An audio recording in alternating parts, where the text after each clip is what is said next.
Assalamu alaikum ji. This is Usama Jamil from Project Legal Guidance of Jurist.pk. Today we have lecture on cross-examination in criminal advocacy with Mr. Farhad Ali Shah. Mr. Farhad Ali Shah is an advocate of Supreme Court of Pakistan. He is a member Punjab Bar Council and expert in criminal law. Very warm welcome to you, Farhad Saab, and thank you so much for joining us. Most welcome, brother.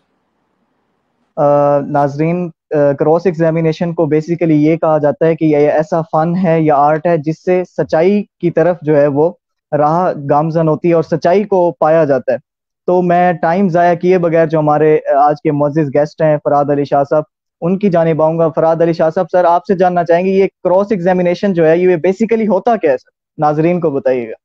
Usama, basically अगर आप बात करें तो evidence किसी भी case को prove करने के लिए प्रोसिक्यूशन को अपनी शहादत जो है उसको रिकॉर्ड कराना होता है।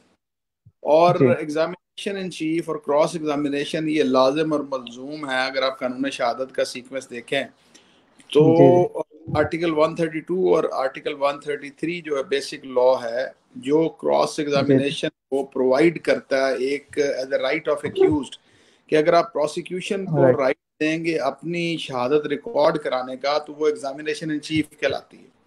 और उसको रिबटल के लिए, उसको रिबट करने के लिए जो राइट ऑफ क्रॉस एग्जामिनेशन है वो एक एक्यूज्ड को प्रोवाइड करता है। या आप अगर ये समझ, अगर आप सिविल साइड पे देखें तो जो पार्टी एविडेंस लाती है उसकी जो एडवर्स पार्टी है फिर उसको सर्टेन राइट ये प्रोवाइड करता है लॉ कि वो उसको क्रॉस एग्जामिनेशन करें और क्रॉस एग्जामिनेशन करते हुए अपना जो केस है उसके ऊपर पुट किया जाए। अब सेकेंडली थिंग इज कि आप अगर एविडेंस की डेफिनेशन देखें तो एविडेंस उस वक्त तक कंप्लीट नहीं होती जब तक दोनों पार्टीज अपना अपना केस जो है वो थ्रू पुट ना कर लें कि एक पार्टी जो एग्जामिनेशन चीफ के थ्रू अपनी एविडेंस पुट करती है और अदर पार्टी जो क्रॉस एग्जामिनेशन करते हैं, तो फिर उस प्रोसेस को हम रिकॉर्डिंग ऑफ एविडेंस कहते हैं। अब इसके बाद इसके अंदर एक बहुत इंपॉर्टेंट बात जो आपको मुझे बताना चाहिए वो ये है कि जो क्रॉस एग्जामिनेशन का राइट है ये सिर्फ और सिर्फ इसकी एक्सेप्शन है कि जो डाइंग डिक्लेरेशन है वो डाइंग डिक्लेरेशन क्रॉस एग्जामिनेशन नहीं हो सकता, क्योंकि डाइंग डिक्लेरेशन उस स्टेटमेंट को कहते हैं कि जो मरने वाला शख्स अपने मरने से पहले, फौत होने से पहले वो अपना बयान रिकॉर्ड करा जाता है और उसको क्रॉस एग्जामिनेशन का मौका नहीं दिया जा सकता और उस पर रिलाय करते हुए उस एविडेंस पर किसी की सजा और जजा का फैसला किया जा सकता है। लेकिन फिर उसके भी डाइंग डिक्लेरेशन के जो हैं वो हमारे कानून शहादत के तहत उसके फिर पैरामीटर्स हैं जिसके तहत उसको देखना पड़ता है, लेकिन वो उसको थोड़ा सा मैं बाद में बयान करूंगा। लेकिन फर्स्ट थिंग इज जो आपका क्वेश्चन ये है कि क्रॉस एग्जामिनेशन को समझना बड़ा इंपॉर्टेंट है कि इसकी जरूरत क्या है। क्रॉस एग्जामिनेशन के अंदर सबसे जो इम्पोर्टेंट बात वो ये है कि इसको अगर आप एक आर्ट कहते हैं तो फिर इस आर्ट के कुछ ऐसे पैरामीटर्स हैं कि अगर आप उसको फॉलो ना करें तो क्रॉस एग्जामिनेशन को डबल एज वेपन कहा गया। वो डबल एज वेपन इसलिए कहा गया कि अगर इसको दोनों सूरतों में इस्तेमाल किया जा सकता है कि अगर आप क्रॉस एग्जामिनेशन की अपनी लिमिटेशंस को क्रॉस कर जाएं और क्रॉस एग्जामिनेशन के अंदर आपको अपने डिफेंस लाइन का ना पता हो तो ये आपको आपके किए हुए क्वेश्चंस भी आपके लिए प्रॉब्लमैटिक हो सकते हैं। और फिर एक और बात मैं आपको बताता चलूं कि क्रॉस एग्जामिनेशन के अंदर सबसे जो सुनहरी बात कही जाती है, जिसको सुनहरा असूल कहा जाता है, वो ये है कि हमें सबसे पहले ये सीखना है कि हमें क्या नहीं पूछना। और ये जो मैंने अभी आपको फिक्र किया ना कि क्या नहीं पूछना, इसको समझने के लिए इंसान को बहुत ज्यादा प्रैक्टिस की जरूरत है। ये सिर्फ और सिर्फ एक फिक्रा नहीं है कि हमने क्या नहीं पूछना। जब आपको ये समझ लगती है ना कि हमने क्या नहीं पूछना और क्या सिर्फ पूछना है, तो यही चीज बेसिकली आर्ट है कि जब आप बहुत ज्यादा क्रॉस एग्जामिनेशंस करते रहते हैं तो आपको पता चलता है कि आपकी डिफेंस लाइन क्या है, आपने उसको किस तरीके से पुट करना है। कोई ऐसी चीज ना आप पूछ लें कि जो डबल एज के तौर पे आपके अगेंस्ट यूज हो जाए और आपकी कहीं भी बात प्रोसिक्यूशन के केस को प्रूव करने के लिए आपके आड़े आके खड़ी हो जाए। तो इसलिए क्रॉस एग्जामिनेशन के अंदर ये सबसे बड़ी इंपॉर्टेंट बात ये है कि उसकी लिमिटेशंस का आपको पता होना चाहिए। राइट। अच्छा सर, आपने बात की कि कौन कौन से सवालात करने चाहिए, कौन कौन से नहीं करने चाहिए, तो मैं इसी से सवाल निकालूंगा कि क्या क्या टेक्निक्स हैं जिनको मद्देनजर रखते हुए एक लॉयर्स को या वकीलों को जो है वो क्रॉस एग्जामिनेशन करना चाहिए। देखिए उसामा, मैं आपको इसको जो बड़े सिंपल अल्फाज में समझाना चाहूंगा कि क्रॉस जी एग्जामिनेशन पे बहुत सी बुक्स मैंने देखी हैं, और लोग जी समझते हैं कि शायद क्रॉस एग्जामिनेशन की किताब पढ़ लेंगे, उसके अंदर चैप्टर्स बने होते हैं, डॉक्टर से करने के सवाल, जी पटवारी से करने के सवाल, पुलिस ऑफिसर से करने के सवाल। तो जी आप बेसिकली इसका कोई आप ये नहीं कह सकते कि हर डॉक्टर से आपने वही सवाल करने हैं, या हर जी पटवारी से आपने वही सवाल करने हैं, या हर जो आपका आई विटनेस है उससे आपने वही सवाल करने। बेसिकली मैं आपको जो बात उसामा बताना चाहता हूँ और समझाना चाहता हूँ वो ये जी है कि जब तक एक डिफेंस लॉयर को अपने डिफेंस का नहीं पता होगा कि उसका डिफेंस है क्या, तो ठीक उसको है। क्रॉस एग्जामिनेशन जो है आपको रिलेट करना पड़ता है अपनी डिफेंस लाइन के साथ। अब जैसे मैं एक छोटी सी बात करता हूँ, जो हमारे एक सवाल को व्यूअर का सवाल था एली भाई के हवाले से, कि अगर जी जी for the sake of argument आप ये कहते हैं कि आपके खिलाफ इल्जाम ये था कि 2 तारीख को 4 बजे मीनार पाकिस्तान पर ए ने कत्ल किया। अब ए जी जो है वो उस दिन दुबई में था। अब जी उसको ये पुट नहीं करना कि वो ये साबित करे कि जी मीनार पाकिस्तान पे जो गोली लगी वो किस सिम से लगी, वो गोली जो थी वो फेटल शॉट था, वो नहीं था। ये उसका क्रॉस एग्जामिनेशन नहीं है। अब उसको प्रूव ये राइट करना है डिफेंस को कि वो अलेज डेट पर अलेज टाइम पे पाकिस्तान में नहीं था, वो दुबई था। तो बिल्कुल। उसको क्रॉस एग्जामिनेशन के अंदर अपने डिफेंस लाइन को देखना है। उसको टच करने की जरूरत नहीं है कि फायर किस सेमत से आया, उसको टच करने की जरूरत नहीं है फायर किसने मारा, उसको टच करने, उसको सिंपल डिनायल करना है अकरेंस से। और राइट उसको प्रूव ये करना है कि at the allege time of occurrence at the allege place वो नहीं था और वो दुबई में जी था। अब वो दुबई किस तरह प्रूव जी करेगा कि वो अपनी सारी की सारी ट्रैवल हिस्ट्री लाएगा, वो ट्रैवल हिस्ट्री पुट बिल्कुल। करेगा और उसको सजेस्टिव फॉर्म में ले आएगा कि जो अलेज टाइम है, जो अलेज अक्रस है, वहां से मैं कई हजार मील के फासले पे दुबई था। और प्लॉजिबिलिटी भी यही है कि जो दुबई में था उसकी एंट्री एग्जिट की स्टैंप्स हुआ वो पासपोर्ट उसके पास है, एफआईए की ट्रैवल हिस्ट्री उसके पास डॉक्यूमेंट है। तो ये सारी चीजें अगर वो अपनी एलिबाई स्टैब्लिश कर जाता है तो उसको तो ये टच करने की जरूरत ही नहीं है कि वो फायर क्यों लगा, कैसे लगा, कहाँ से लगा, जी किसको लगा। तो ये बेसिकली आपको अपना डिफेंस समझना जो है ना, ये सबसे बड़ा आर्ट ये है कि किसी केस के अंदर आपको अपनी डिफेंस लाइन फॉर्मुलेट करना कि आपका डिफेंस है क्या। अब जैसे मैं आपको एक और एग्जांपल देता हूं कि अगर एक for the sake of argument कि आपका डिफेंस ये है कि आपका जो एक्यूज्ड है वो मेंटली सिक है, तो आपका केस स्पेशल स्टैट्यूट 465 सीआरपीसी 466 में ले जाने के लिए अगर आपने ये प्रूव करना है कि वो मेंटली सिक था और उसने at the time of alleged occurrence उससे जो हुआ वो बियॉन्ड कंट्रोल था, तो आपको जरूरत ठीक ही है। नहीं है जाने की फायर कहाँ से लगा, किस तरह लगा, किसने मारा। आपने ये प्रूव करना है कि उसका केस जो है वो जनरल एक्सेप्शन के अंदर आता है। जैसे अगर कत्ल करने वाला आपका जो एक्यूज है उसकी 10 साल से थोड़ी उम्र है, तो उसका जनरल एक्सेप्शन के जी अंदर केस जाना है। तो ये आपको डिफेंस लाइन जो है बेसिकली वो फॉर्मुलेट करना, क्रॉस एग्जामिनेशन आपके लिए कोई मुश्किल नहीं रहेगा। जब आपको अपनी डिफेंस लाइन लेनी आ जाएगी, आपको अपना डिफेंस पहले तो पुट करना आ जाएगा, तो क्रॉस एग्जामिनेशन उसके मुताबिक फिर आप बड़ी बासानी करते रहेंगे। राइट। सर, आपने डिफेंस की बात की तो मैं सवाल करूंगा कि एक जो डिफेंस लॉयर है उसको किस तरह से ये क्रॉस एग्जामिनेशन करना चाहिए और उसके लिए कितनी अहमियत का हामिल है ये जो आर्ट है क्रॉस एग्जामिनेशन। देखिए उसामा, मैं फिर आप बात को रिपीट नहीं करूंगा, लेकिन मैं उसी तरफ जी जाऊंगा कि सबसे बड़ी बात, जो सबसे इंपॉर्टेंट बात है किसी भी डिफेंस लॉयर के लिए, अपने जी डिफेंस को समझना, अपने केस को समझना सबसे बड़ा इंपॉर्टेंट है। उसके लिए बहुत जरूरी होता है कि आपके पास जो केस का ब्रीफ आया उसको आप थॉरोली स्टडी करें, डॉक्यूमेंट्स को थॉरोली जी स्टडी करें। और बहुत सारी चीजें ऐसी होती हैं जो प्रोसिक्यूशन के लिकुनाज होते हैं जिसे प्रोसिक्यूशन ने फिलअप किया होता है, जब आप उसकी बेयर जी रीडिंग करते हैं और उसको सर्च आउट करते हैं तो प्रोसिक्यूशन के अपने डॉक्यूमेंट्स के अंदर इस किस्म की चीजें निकलती हैं जो उसका प्रोसिक्यूशन के केस को डैमेज करने के लिए आपके लिए काफी होती हैं। तो इस तरीके से राइट डिफेंस जो है वो बेसिकली आपको कुछ केसेस ऐसे हैं जिसमें आपको केस पहले दिन ही पता होता है कि आपका डिनाइल का केस है, कुछ केसेस ऐसे हैं जी जिसमें आप डिनाइल नहीं करते, लेकिन आप ये कहते हैं कि हम एग्रेसर नहीं थे, एग्रेसर ये थे। वो क्रॉस वर्जन या टू वर्जन के केसेस हैं, उनका क्रॉस एग्जामिनेशन डिफरेंट हो जाता है। कुछ केसेस ऐसे हैं जो जनरल एक्सेप्शन के सीक्वेंस में आ जाते हैं, उसको आप उस सीक्वेंस में लेके जाते हैं। कुछ केसेस ऐसे होते हैं कि एक आदमी को यहाँ से एंट्री होती है, पीछे से एग्जिट हुआ होता है, लेकिन वो राइट ये फायर एक ए को लैच किया होता है और ये फायर बी को लैच कर दिया होता है। तो आपने सिर्फ और सिर्फ ये बनाना होता है कि ये वाइडर नेट का केस है और ये पीछे से जो है ये एंट्री वूंड नहीं, ये एग्जिट है, क्योंकि ये वर्टेड मार्जिन के अंदर है।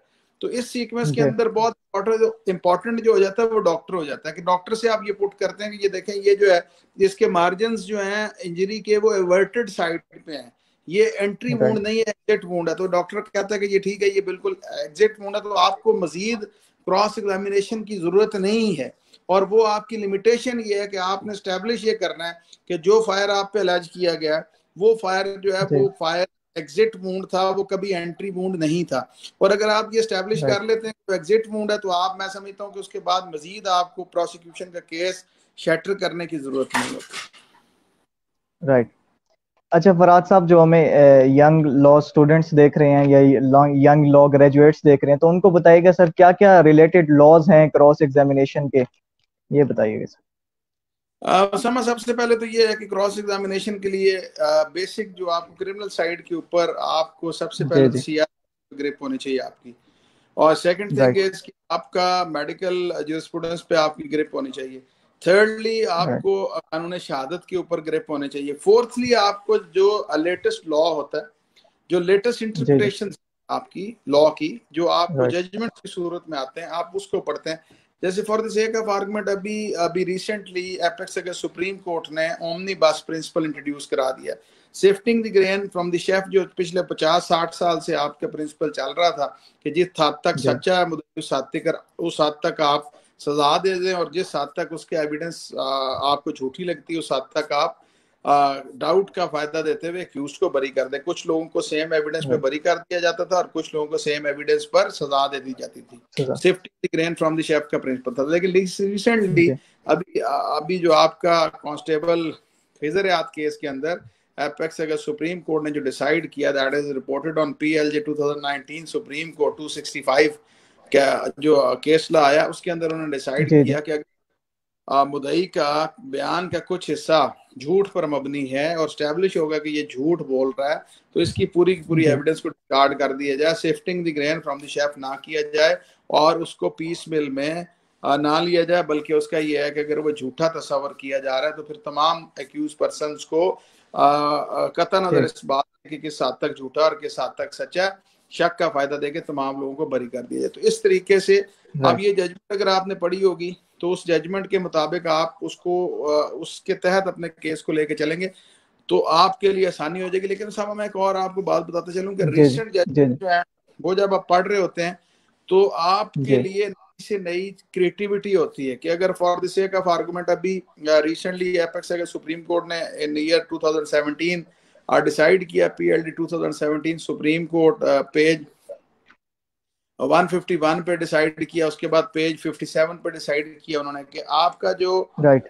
पोस्टमार्टम है, अगर पोस्टमार्टम के अंदर डिले है तो ये जी जी इस तरफ बात लेके जाएगा कि कंकॉक्शन की गई है और स्टोरी को जो है राइट बनाने में प्रोसिक्यूशन ने टाइम लिया है और इसके अंदर ट्यूटरिंग बिल्कुल की गई। तो इस तरीके से जब आप इस जजमेंट को पढ़ेंगे तो आपके सामने ये बात आएगी कि आप ये देखें कि इसके अंदर अगर आपके पास भी पोस्टमार्टम के अंदर टॉप्सी करने में डिले है तो आप उसको पुट कर लेंगे डॉक्टर के ऊपर। इसी राइट तरीके से आप ये देखें कि अगर रिपोर्ट मर्ग के ऊपर नहीं लिखा हुआ कि इसका एफआईआर जी नंबर जी क्या है, तो वो भी चीजें जिस तरीके से सेटल डाउन की गई, जिस तरह के पोस्टमार्टम के अंदर आता है कि जी रिगर मोटिस जो है वो फुली डेवलप है, तो आप रिगर जी मोटिस को मेडिकल ज्यूरिस्प्रूडेंस से देखते हैं कि गर्मियों का मौसम है, रिगर मोटिस फुली डेवलप कितने अरसे में होता है। फिर आप मेडिकल ज्यूरिस्प्रूडेंस में एग्जैक्टली पढ़ते मैकेनिकल वायलेंस के अंदर कि अगर ब्लैकनिंग है सरफेस के ऊपर तो ये अगर शॉर्ट गन से है तो ये 5 फीट के अंदर का केस होना चाहिए। और मतलब अगर वो ब्लैकनिंग है और वो कहे प्रोसिक्यूशन कहे कि ये 30 फुट के फासले से फायर लगा है, तो मेडिकल ज्यूरिस्प्रूडेंस अगर जी आपने पढ़ी तो फिर आप कहेंगे कि ये तो लग ही नहीं सकता, ये तो 5-6 फीट के अंदर अंदर ब्लैकनिंग, क्योंकि जब एग्जैक्टली आपके पिस्टल फायर होता है तो उसके साथ गैसेस निकलती हैं और उसका शोला जी निकलता है जो करीब होने की वजह से, शॉर्ट डिस्टेंस की वजह से वो ब्लैकनिंग आ जाती है इंजरी के ऊपर। तो इस तरीके राइट से आप केसेस को अपना क्रॉस एग्जामिनेशन अपने डिफेंस के मुताबिक तैयार करते हैं कि आपने बेसिकली क्रॉस एग्जामिनेशन का बेसिक मकसद ये है कि आप अपने जी जी डिफेंस को स्टैब्लिश कर सकें। राइट। अच्छा सर, ये बड़ी कंफ्यूजन है लीडिंग क्वेश्चंस के हवाले से, ये भी वजाहत भी फरमाइएगा और ये भी बताइएगा कि ये जो लीडिंग क्वेश्चंस हैं ये अलाउ होते हैं क्रॉस एग्जामिनेशन में या नहीं? लीडिंग क्वेश्चन तो मैं समझता हूँ कि राइट ही क्रॉस एग्जामिनेशन का है। Leading question right prosecution lead नहीं कर सकता।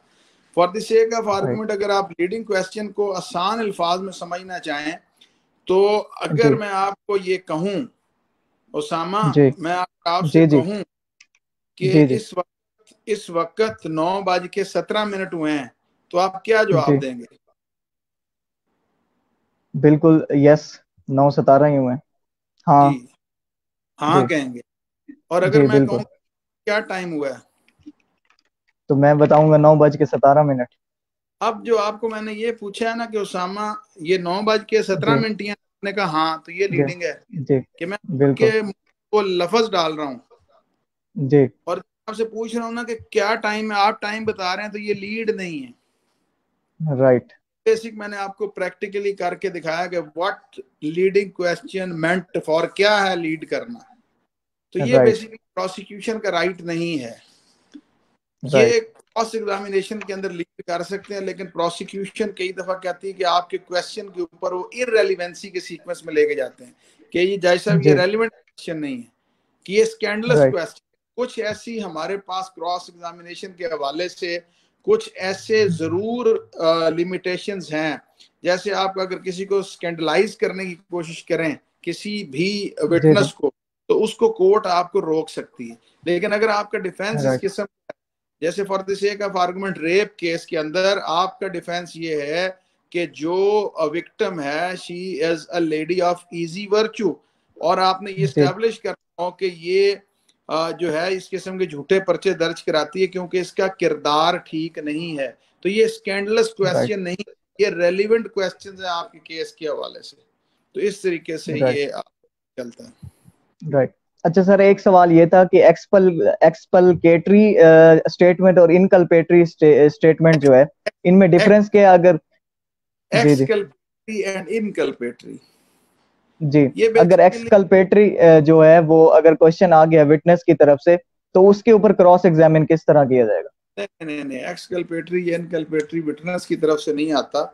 ये बेसिकली जी जी एक्यूज अगर 340 सब सेक्शन 2 के अंदर जी ओथ आके कोई स्टेटमेंट ले, तो वो जी जी एक्सकल्पेटरी और इनकल्पेटरी का सिस्टम ये है कि अगर वो अपने आप को उस एविडेंस के अंदर बरी जिम्मा कर ले, वो कहे कि जी ये कत्ल एक्स ने किया है, जी ठीक है, तो उसने अपने जी आप को एक्स एक्सकल्पेटरी वो स्टेटमेंट दे रहा है। अगर वो कहे कि हाँ जी मैंने भी किया था और मेरे साथ एक्स ने भी किया था, तो इनकल्पेटरी राइट सीक्वेंस हो गया वो अपने आप।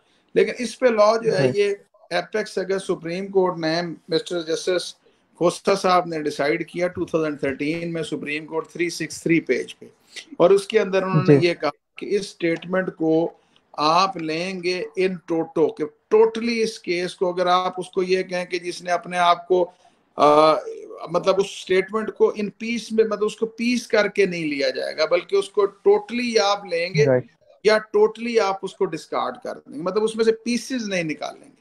तो ये बेसिकली इस पे राइट और जो उसको सेटल डाउन किया गया। राइट। अच्छा सर, ये बताइएगा जो एक सवाल ये है कि जो इफेक्टिव टेक्निक्स हैं टू कन्फ्रंट जो है इन्वेस्टिगेटिंग ऑफिसर, तो उसको किस तरह से जो है क्रॉस एग्जामिन किया जाए आईओ को जो है? बेसिकली मुख्तलिफ केसेस के अंदर मुख्तलिफ होते हैं। ज्यादातर आईओ ने जो काम किया होता है उसने सबसे पहले स्पॉट रिकवरीज की होती हैं। सेकेंडली राइट उसने फर्स्ट मौका मुलायजा जो है जिसको हम कहते हैं कि फर्स्ट इंस्पेक्शन नोट, उसका फॉर्म बे भरा होता है। उसके बाद उसने एक्यूज्ड को गिरफ्तार किया होता है। उसने उसके बाद एक्यूज्ड की इंटेरोगेशन की होती है। उसके बाद उसने एक्यूज्ड को इंटेरोगेट करते हुए उससे कुछ रिकवरीज की होती हैं। उसके बाद उसने राइट एक्यूज्ड की हद तक जो है उसको जुडिशियल करवाया होता है। उसने उसके बाद एक्यूज्ड की हद तक इन्वेस्टिगेशन को कंप्लीट करके पुलिस रिपोर्ट तैयार की होती है। बेसिकली जी पुलिस की वर्किंग के अंदर बहुत सी चीजें ऐसी हैं, जैसे आप देखेंगे आपको 90% केसेस के अंदर वायलेशन ऑफ 103 सीआरपीसी मिलेगी। 103 सीआरपीसी कहती है कि अगर कोई पुलिस ऑफिशियल जो है अगर कोई रिकवरी प्रोसीडिंग्स कर रहा है तो उसने वहां से 2 इंडिपेंडेंट विटनेसेस लेने। नॉर्मली पुलिस ने अपनी रिकवरी मीमोस के ऊपर विटनेसेस अपने पुलिस के कांस्टेबल्स लिए होते हैं, तो मैंडेटरी प्रोविजन ऑफ लॉ 103 की वायलेशन होती है, तो उसको सीक्वेंस वाइज वो लेते हैं। उसके बाद अब बहुत ज्यादा सीसीटीवी फुटेज लगी होती है, आपके सीसीटीवी कैमरास लगे होते हैं, तो उन्होंने बेसिकली सीसीटीवी कैमरास की फुटेजेस जो हैं, क्योंकि वो प्रोसिक्यूशन के केस को सूट नहीं कर रही होती, तो उन्होंने अपने राइट अपेंड नहीं की होती चालान के साथ, तो आप इस पे ब्रेकअप कर राइट लेते हैं। फिर उसके पास जो आपका पुलिस रोजनामचा जिसे हम डेली डायरी कहते हैं, जब वो जी this is mandatory duty of a police officer to on each and every time when he leaves the police station for any proceeding, he has to incorporate a report in the daily रोजनामचा। उन्होंने नहीं लिखी होती, हम उनको put करते हैं कि जी बताएं, राइट फिर हम समन भी करते हैं, तो उनका थाने से जाने का ही वो जब स्टैब्लिश नहीं कर सकते तो रिकवरी वाला स्पॉट जो है फिर उसका वो कनेक्ट नहीं करता। इसी तरीके फिर राइट आपका नंबर 19 के अंदर मुहर्रर ने मद सीक्वेंस में लिखना होता है, जो जो माल रिकवरी का होता है उसको उन्होंने माल खाने में रखना होता है, वो मैंडेटरी जी प्रोविजन है, इसकी वायलेशन पुलिस ने की होती है। इसके बाद पुलिस ने जी बहुत ज्यादा इन्वेस्टिगेशन के अंदर जो पुलिस को जिस तरीके से डॉक्यूमेंटेशन करनी चाहिए उन्होंने उस तरीके से डॉक्यूमेंटेशन नहीं की होती, तो ये छोटे छोटे छोटे छोटे राइट फ्लॉ होते हैं कि जो डिफेंस लॉयर की अगर निगाह सही तरीके से फाइल को पेरूज किया हो तो ये छोटे छोटे डेंट मिलकर एक बड़ी सीक्वेंस डाउट क्रिएट कर देते हैं, जो हमेशा एक्यूज राइट की फेवर में जाता है और जिसकी वजह से केसेस मिटिगेट भी कर जाते हैं और कई दफा केसेस डाउट क्रिएट होते हुए तो एक्विटल की सीक्वेंस में चले जाते हैं। राइट। अच्छा सर, एक और सवाल आया है कि अगर आपने क्रॉस एग्जामिनेशन कर लिया एक विटनेस को, तो अगर आप दोबारा री एग्जामिनेशन में गए हैं तो क्या कोई लिमिटेशन है या कोई बैरियर्स हैं, बार हैं क्वेश्चंस पर, या आप वैसे ही क्वेश्चंस कर सकते हैं जो आप क्रॉस एग्जामिनेशन में कर रहे देखिए उसामा, मैं पहले आपको बात बताता चलूं कि सबसे पहली बात आपको ये जहन में रखना है कि हैं? आप जी आर्टिकल 32 और 133 कानून शहादत को पढ़े हैं। सबसे जी पहली बात जो सबसे मेन चीज दी गई है वो ये है कि आपका आइदर पार्टी जो है जब अपना इन चीफ रिकॉर्ड कराती है तो अदर पार्टी क्रॉस एग्जामिनेशन करती है, और अगर जी क्रॉस एग्जामिनेशन के अंदर कोई ऐसी चीज निकल आए जो क्रॉस एग्जामिनेशन के अंदर प्रोवाइडेड है आपकी ज़ाब्ता जी फौजदारी के अंदर भी, कि अगर क्रॉस एग्जामिनेशन के अंदर कोई ऐसी चीज़ आ जाए और क्रॉस एग्जामिनेशन के अंदर जिससे प्रोसिक्यूशन के केस को प्रोसिक्यूशन समझती हो कि हमें क्लैरिफिकेशन चाहिए, तो वो कोर्ट की परमिशन से री एग्जामिनेशन मतलब अपने विटनेस का दोबारा एग्जामिनेशन करने का राइट रखते हैं। लेकिन अगर कोर्ट राइट उनको री एग्जामिनेशन का राइट देगी तो कोर्ट फिर क्रॉस एग्जामिनेशन का राइट भी एक्यूज को या अदर पार्टी जो री एग्जामिनेशन को फेस कर रही है वो क्रॉस एग्जामिनेशन करने का राइट रखते हैं। तो it is the process of investigation जो हम कानून राइट शहादत को सीआरपीसी को मिला के पढ़ते हैं, और इस सीक्वेंस के अंदर फिर ये प्रोसेस को कोर्ट ने क्योंकि इसको कंप्लीट करना होता है। आप अगर देखिए, आप सेशन ट्रायल अगर देख रहे हैं तो 265 सीआरपीसी आप देखें, उसके अंदर पूरा ट्रायल जी का प्रोसेस दिया गया, उसी के अंदर फिर आपका दिया गया एविडेंस को किस तरीके से रिकॉर्ड किया जाएगा। इसी तरह अगर आप मैजिस्ट्रेट ट्रायल को देखें तो 241 से ऑनवर्ड आपको ट्रायल मिलेगा, उसके अंदर एविडेंस रिकॉर्ड करने का पूरा प्रोसीजर दिएगा। लेकिन जो कानून शहादत है आपका की वास्ते उसके अंदर जी बाकी प्रोसीजर जो है वो प्रोवाइड किया है। राइट सर, एक और सवाल आया कमेंट के अंदर कि अगर आपके पास एक विटनेस है तो वो झूठ बोल रहा है खड़े होके, तो एक लॉयर की जो है वो उसको किस तरह से अप्रोच होनी चाहिए क्रॉस एग्जामिनेशन को उसके से सच निकलवाने के सबसे पहली बात यह है कि आप जब कन्फ्रंट करते हैं बेसिकली प्रोसिक्यूशन अपने केस को ना इम्प्रूव करती है। जिसको आप ये देखते लिए? हैं कि जी पहले दिन उन्होंने एक एफआईआर दर्ज कराई होती है, उसमें उन्होंने 2 लोगों को नामजद किया होता है, फिर उन्होंने कुछ लोगों को नामालूम के सीक्वेंस में रखा होता है। बाद में फिर हमारा एक फैशन है ततिम्मा बयान का, सप्लीमेंट्री स्टेटमेंट, कई कई सप्लीमेंट्री स्टेटमेंट्स जी होते हैं। उसके बाद भी जब उनकी तस्कीन नहीं होती रिगार्डिंग दी वाइडनिंग नेट कि ज्यादा से ज्यादा लोगों को मुलवस करने का हमारा एक माशरती सेटअप है, तो उसके बाद फिर वो जी करते ये बिल्कुल पुलिस के पास तफ्तीश के बाद फिर वो इम्प्रूव करने की कोशिश करते हैं।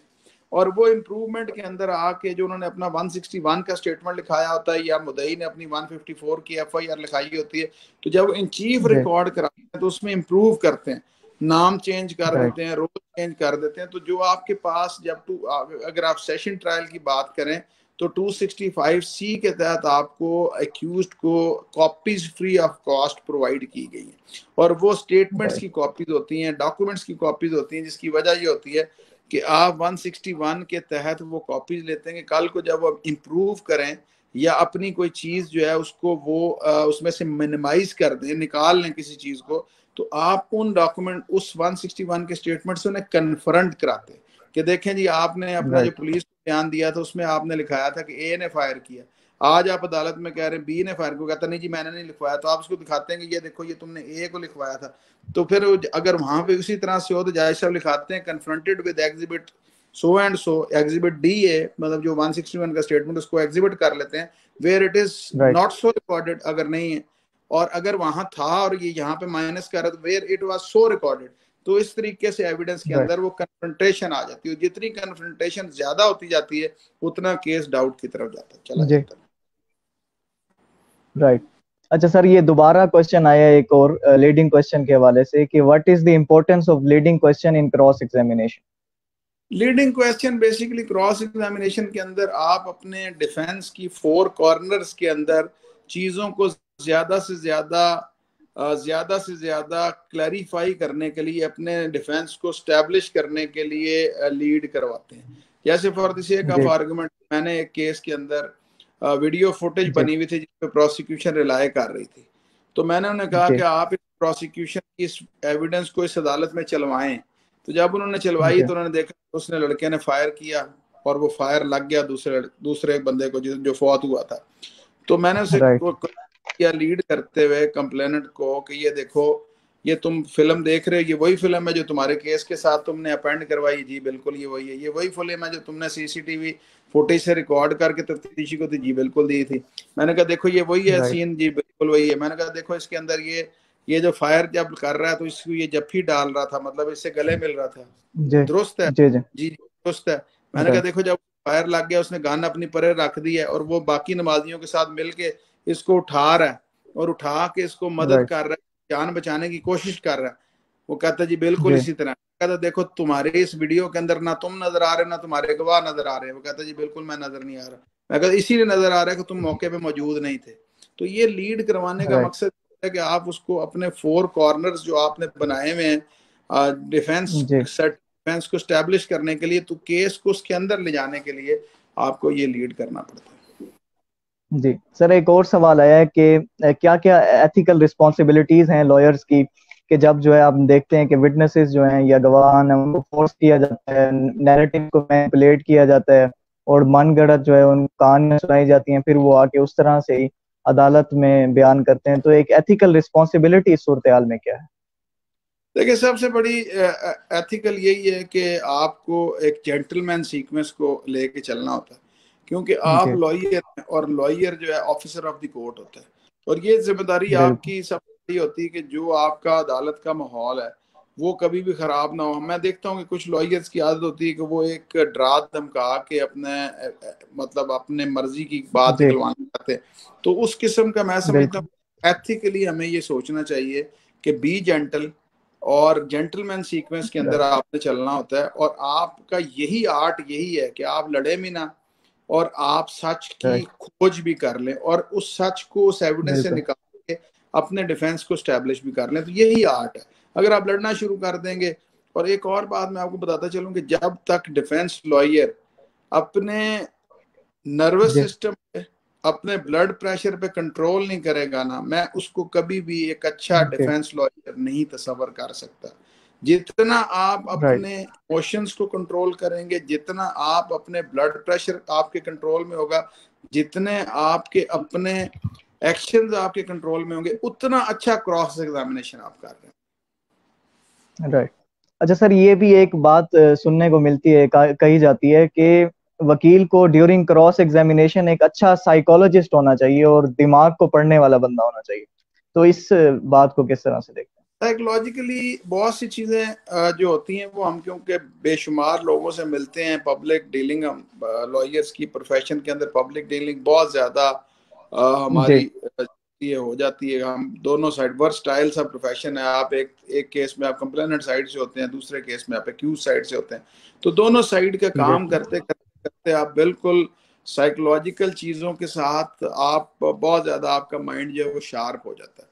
कई दफा हम देखते हैं कि हमारे राइट पास गवाह आता है, वो देखने में बड़ा भोला भाला सा लगता है, लेकिन वो बड़ा ट्यूटर्ड हुआ जी होता है। कई दफा होता है कि हमें बहुत ज्यादा शार्प बंदा लग रहा होता है, लेकिन जब आप उसको ब्रेकअप की तरफ लेके जाते हैं तो वो ब्रेकअप बड़ी जल्दी हो जाता है। तो ये मुख्तलिफ बेसिकली जी हमारे पास क्रिमिनल साइड के ऊपर आज खासकर जो मेरी लाइन है, मैं मर्डर ट्रायल के ज्यादा केसेस करता हूँ, जी इसके अंदर जी नॉर्मली 70% केसेस के अंदर जिसके अंदर इंजर्ड पीडब्ल्यू ना हो, उसके अंदर बहुत ज्यादा सीक्वेंस जो हमारे सामने निकलता है वही होता है कि विटनेसेस और कंप्लेनेंट मौके पे मौजूद नहीं होते और उनको बाद में जी विटनेस बनाया जाता है। जो चीज किसी ने आंखों से देखी है वो और तरीके से बयान करता है, जो किसी ने उसको समझा दिया वो कोई और तरीके से बयान करता है। और एक अच्छा क्रॉस एग्जामिनर और एक अच्छा डिफेंस लॉयर जो है वो अपनी स्ट्रेटजी से जब खेलता है और अपनी स्ट्रेटजी से जी जब उस विटनेस को चंद सवाल, मतलब मैं 5 6 7 सवाल जब पहले करता हूँ तो मुझे उसमें थोड़ी थोड़ी जी सीक्वेंस बनना शुरू हो जाता है कि ये ब्रेकअप होगा, ये ब्रेकअप नहीं होगा, ये राइट किस जाएगा। और कुछ डॉक्यूमेंट्स ऐसे होते हैं कि जिन डॉक्यूमेंट्स के सीक्वेंस के ऊपर जब आप स्टैब्लिश करने जाते हो अपने डिफेंस को तो उसका जवाब नहीं होता विटनेसेस के पास। तो इस तरीके से ये फिर right. Art of cross examination चलता है। तो सर टाइम के साथ साथ जो है एक वकील भी अच्छा माहिर नफ्सियात जो है वो बन जाता है, ऐसे ही है वकील, सर? मैं कहता हूं कि एक अच्छा वकील जो है वो कई माहिर नफ्सियात की क्वालिटीज अपने अंदर रखता है, क्योंकि माहिर जी नफ्सियात के पास सिर्फ नफ्सियात के मरीज आते हैं और हमारे पास जो है वो एग्जैक्टली हार्ट क्रिमिनल भी होते हैं। और वो माहिर नफ्सियात हमारे से ज्यादा, जो एक एक्यूज पर्सन है, वो जिस जिस सीक्वेंस से निकला होता है, जिस तरीके से, आपको पता है जेल के बारे में कहा गया है कि जेल एक बहुत बड़ा मदरसा है जिसके हर तरह का प्रोफेसर ऐसे वहां पे मौजूद होता है और वो क्राइम की दुनिया की यूनिवर्सिटी होती है। तो इस किस्म का ये मामला एग्जैक्टली साइकोलॉजिकली बहुत ज्यादा चीजें जो हैं वो हमारे सामने आती रहती हैं और हमारा एक्सपीरियंस जो है वो होता रहता है। और क्योंकि हम ज्यादा से जी ज्यादा केसेस जब आप कर रहे होते हैं तो ज्यादा से ज्यादा लोगों से और ज्यादा से ज्यादा हार्डन क्रिमिनल्स के साथ आप जब सारा का सारा मामला करते हैं तो एक वकील जो कि अपने प्रोफेशन को एज ए पैशन ले रहा होता है, उसकी ट्रेनिंग इतनी ज्यादा हो जाती है, वो इतना शार्प माइंडेड हो जाता एग्जैक्टली है। ये एक और बात एग्जैक्टली बताऊं, मैं हमेशा कहता हूं कि कभी भी एक वकील जो है वो डल माइंडेड नहीं हो सकता। अगर वो शार्प एग्जैक्टली माइंड नहीं है तो वो कभी भी वकील नहीं हो सकता। और वकील की सबसे बड़ी क्वालिटी ये होती है कि वो विटी होगा, वो बहुत ज्यादा शार्प जी माइंडेड होगा, उसके एक्शंस जो हैं वो बड़े स्ट्रांग होंगे, उसके इमोशंस बहुत एग्जैक्टली स्ट्रांग, और वो अपने आप पे बहुत ज्यादा कंट्रोल रखता होगा। लेकिन इसके लिए आपके एक्सपीरियंस की बड़ी जरूरत होती है, इसके लिए आपको अपने सब्जेक्ट एग्जैक्टली का पता चाहिए, इसके लिए आपको लेटेस्ट जजमेंट्स का पता होना चाहिए, इसके लिए आपको प्रोसीजर का पता होना चाहिए, इसके लिए मतलब ये सारी की सारी चीजें। और सबसे बड़ी बात कि आपको अपने ब्रीफ जी का पता हो। बहुत ज्यादा लोगों का प्रॉब्लम मैंने एग्जैक्टली देखा है कि वो ब्रीफ के अंदर उतना ज्यादा उन्होंने टाइम नहीं दिया होता और फैक्ट्स फाइंडिंग नहीं की होती। हमारे पास जो बुजुर्ग आते हैं ना केसेस के अंदर, औरतें, बच्चे, जी जी हम समझते हैं इनको कुछ पता नहीं, हालांकि अपने केस के फैक्ट्स जितने अच्छे वो दे रहे होते हैं उतने एग्जैक्टली शायद आपको डॉक्यूमेंट से भी ना मिल रहा। तो उनसे मीटिंग ऐसे। करना, उनसे समझना बड़ा जरूरी होता है। अच्छा सर, जिस तरह से सर आप भी क्रिमिनल लॉ के एक्सपर्ट हैं, जो हमें लॉ स्टूडेंट्स देख रहे हैं या यंग लॉ ग्रेजुएट्स देख रहे हैं, तो वो भी अगर क्रिमिनल लॉ की तरफ आना चाहें, प्रैक्टिस करना चाहें, तो उनके हवाले से आप क्या सजेशन देंगे रिगार्डिंग क्रॉस एग्जामिनेशन? उसामा, सबसे पहली बात यह है कि मैं अर्ली डेज में तो कभी भी किसी को ये नहीं रिकमेंड करूंगा कि वो कहे कि मैं तो क्रिमिनल साइड का काम करता हूँ, मैं सिविल साइड का जी काम करता हूँ, मैं ट्रेडमार्क का काम करता हूँ। देखिए, अर्ली राइट स्टेज पे आप हर किस्म का काम करना चाहिए। मुझे शुरू में मैंने सिविल का भी किया, ट्रेडमार्क का भी किया, इन्फ्रिंजमेंट ऑफ राइट का भी किया, लेबर का भी किया, कंपनसेशन का किया, right payment of wages commissioner का किया, और फौजदारी काम, मतलब आपको शुरू में सारे काम करने चाहिए, थोड़े थोड़े थोड़े थोड़े थोड़े। लेकिन राइट आप किसी अच्छे चेंबर को ज्वाइन करें जहां पे हर किस्म का काम, और कभी अपनी इस बात में तजीक ना समझें कि ये मैं मचलका भरने लगा हूँ, ये मुंशी का काम है, ये मैं फर्द जो है इसको टेस्ट करने लगा हूँ। ये सारी चीजें जब तक आप ग्रॉस रूट लेवल पे जाके नहीं करें आपको चीजें। एग्जैक्टली और अगर मैं बड़ा वकील उसको नहीं समझता जो लंदन यूनिवर्सिटी से पढ़ के आ गया, मैं बड़ा वकील उसको समझता हूँ जिसने ग्रॉस रूट लेवल पे मेहनत की है, जिसने प्रैक्टिकल चीजों को समझा है। मैं बाखुदा जिस चैम्बर एग्जैक्टली। से क्लर्क था, उनके क्लर्क के मैं अभी भी गोडे हाथ लगाता हूँ। मैं कहता हूँ उस्ताद जी आपने बड़ी मेहनत से हमें सिखाया, क्योंकि प्रैक्टिकल वर्क जो था, मैंने जितना क्लर्क एग्जैक्टली। से मैंने इतना अपने उस्ताद जी से नहीं सीखा, क्योंकि प्रैक्टिकली राइट। ग्रॉस रूट पे आपके वो काम कर रहे होते हैं, और वो काम ही आपको फिर कल को जाके जो कहते हैं ना कि सोने से कुंदन जो बनाता है, वो आपको के जी। दाना खाक मिल के गुलो गुलजार होता है। जब तक आप ग्रॉस रूट लेवल पे काम नहीं करेंगे, आप एक अच्छा वकील नहीं बन सकते। राइट। अच्छा सर, सेशन के इख्तिताम की तरफ भी चलेंगे, तो मैं उससे पहले चाहूंगा कि सर जो आज की पूरी डिस्कशन रही उसको आप एक नटशेल में बंद करें और ब्रीफ सा ओवरव्यू दे दें रिगार्डिंग क्रॉस एग्जामिनेशन। देखें उसामा, मैंने बहुत डिटेल में आपको सारी चीजें बताई हैं। मैं सिर्फ और सिर्फ जी। ये कहूंगा कि क्रॉस एग्जामिनेशन का आर्ट उस वक्त जी। तक नहीं आ सकेगा जब तक आपको अपने केस का डिफेंस लेना नहीं आ जाएगा। और राइट। डिफेंस भी कौन सा, जो कि प्लॉजिबल डिफेंस। अगर आप प्लॉजिबल डिफेंस राइट। बनाना सीख लेंगे तो क्रॉस जी। एग्जामिनेशन उसका बाई प्रोडक्ट है। अगर आपको अपना प्लॉजिबल डिफेंस लेना नहीं आएगा तो क्रॉस एग्जामिनेशन भी नहीं किया जाएगा। मैं इसको आखिर में इसको बिल्कुल लाइट वर्ड्स के अंदर अगर लाऊं, जी। होता जी। यह जी। है कि चार्ज के ऊपर इन लोगों का डिफेंस कुछ होता है, जब वो क्रॉस जी। एग्जामिनेशन करते हैं तो उनका डिफेंस लाइन कुछ और हो जाती है। जब वो 342 के सीक्वेंस में आते हैं तो वो why this false case against you का जवाब ही कोई और दे रहे होते हैं।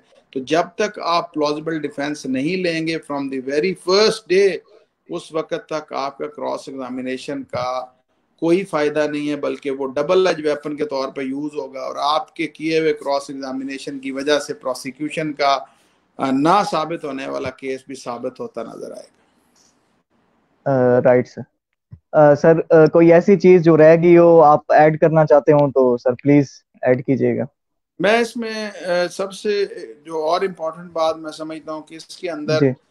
अगर आप क्रॉस एग्जामिनेशन के हवाले से कोई चीज़ चाहते हैं तो इंडिया के ऑथर की जो बुक्स हैं, अगर आप क्रिमिनल राइट। साइड करना चाहते हैं तो आप जी। मोदी और पारेख, दो ऑथर्स हैं, मोदी मोदी और पारेख। पारेख, उसको आप जरूर पढ़ें, राइट। क्योंकि उसके अंदर राइट। मैकेनिकल वॉइस, उसके अंदर इंजरीज, उसके अंदर प्यूट्रिफिकेशन, मतलब वो आपको केस राइट। हिस्ट्री पढ़ने से आपका क्रॉस एग्जामिनेशन, वो आपको डॉक्टर को भी कवर करेगा, वो पोस्टमार्टम को भी कवर करेगा, वो आपके पोस्टमार्टम के और राइट। एंटी के भी सारे सीक्वेंस आपको देगा। और उसके बाद फिर आपको जी। प्रोसिक्यूशन के केस के हवाले से बहुत सी चीजें जो है वो आप ब्रेकअप की तरफ ले जाएंगे। अगर आप क्रिमिनल साइड का ट्रायल करना राइट। चाहते हैं तो आप ये दो बुक्स जरूर पढ़ें। राइट। राइट। सर बहुत शुक्रिया सर फरहाद अली शाह साहब, थैंक यू आपने सामा, अपना कीमती वक्त दिया sir. Thank you sir, thank you so much for joining us sir. More than welcome. और मेरी दुआ है कि आप ये जो नेकी का काम कर रहे हैं, यंगस्टर्स की जी तरबियत, सर। अल्लाह को इसमें इस नेक मकसद में मजीद कामयाब करे। आमीन। आमीन। आमीन सर, आमीन सर। आप जैसे लोगों की सर दुआएं हैं और आप साथ लेके अपना कीमती वक्त दे देते हैं सर, बड़े शुक्रगुजार हैं सर हम। उसामा, मैं इस चीज़ को ये आप लोगों की काविश भी कहूँगा, और हमारे सीआरपीसी के जी। उस्ताद, अल्लाह ताला की रहमत करे, जस्टिस आफ्ताब फ़ारूक साहब हमें जी। सीआरपीसी पढ़ाते थे, और मैं आज भी उनके लिए दुआ गो हूँ कि आज मेरे जी। घर बच्चों का ब्रेड एंड बटर जो है, उनकी पढ़ाई भी सीआरपीसी की वजह से मैं कमा भी रहा हूँ, जी। इज्जत भी कमा रहा हूँ, पैसे भी कमा रहा हूँ। तो ये अगर हमारे इस तरीके से बिल्कुल। किसी नए आने वाले के लिए कोई उम्मीद की किरण बन जाए, तो ये मैं समझूंगा कि हमारी बिल्कुल कामयाबी भी सर। है, और इसको बहुत बढ़िया। इंशाल्लाह पसीना हम आगे मजीद लेके भी चलेंगे। इंशाल्लाह सर, इंशाल्लाह सर। बहुत शुक्रिया सर फरहाद अली शाह साहब sir. Thank you so much. Thank you sir.